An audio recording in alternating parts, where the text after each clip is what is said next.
the major product of the following reaction. என்ன கொடுத்துருக்காங்க, ஒரு அலிசைக்ளிக் குளோரைட் கொடுத்துருக்காங்க. அது வந்து சோடியம் ஹைட்ராக்சைடு ரியாக்ட் ஆகுது. சால்வெண்ட் வந்து எத்தனால். எத்தனால் வந்து சால்வெண்ட்டாக ஆக்ட் ஆச்சுன்னா இங்கே எலிமினேஷன் தான் நடக்கும். ஓகேங்களா? அப்போ எலிமினேஷன் நடக்கணும்னா நமக்கு கண்டிப்பாக என்ன வேணும், பீட்டா ஹைட்ரஜன் வேணும். அப்போ இதில் வந்து பார்த்திங்க அப்படின்னா குளோரின் வந்து கனெக்ட் ஆகிற கார்பன் வந்து ஆல்ஃபா கார்பன், இதுக்கு அட்ஜஸ்டன்ட்ல இருக்க வந்து பீட்டா, கார்பனோட வேலன்சி 4. அப்போ 1 2 3 பாண்ட் இருக்குது. அப்போ ஒரு ஹைட்ரஜன் ப்ரெசென்ட் ஆயிருக்கு, ஒரு பீட்டா ஹைட்ரஜன் வந்து நமக்கு ப்ரெசென்ட் ஆயிருக்கு. ஓகேங்களா? ஃபஸ்ட்டு எத்தனால் என்னவா டீகம்போஸ் ஆகுன்னு கேட்டினா, எத்தனால் வந்து ஈத்தாக்சிடையான் அண்ட் H+ தான் டீகம்போஸ் ஆகும். அதே மாதிரி சோடியம் ஹைட்ராக்சைடு என்னவா டீகம்போஸ்னால் Na+ அண்ட் OH தான் டீகம்போஸ் ஆகும். ஓகேங்களா?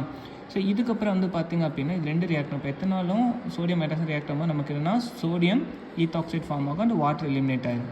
ஸோ அப்போ இதில் வந்து என்ன பண்ணுவாங்கன்னு கேட்டிங்கன்னா, இப்போ இங்கே பாருங்கள், ஸோ சோடியம் ஈத்தாக்சைடு சே ஸ்ட்ராங் பேஸ் தான். அப்போ இந்த பேஸ் போய் யார் எடுத்துப்பாங்க, பீட்டா ஹைட்ரஜன் எடுத்துப்பாங்க. இந்த பாண்ட் இங்கே ஷிஃப்ட் ஆகும், குளோரின் வெளியில் வந்துடும். அப்போ குளோரின் Cl- இங்கே Na+, ரெண்டு சேர்ந்துன்னா NaCலாம் வெளியில் வந்துடுவாங்க.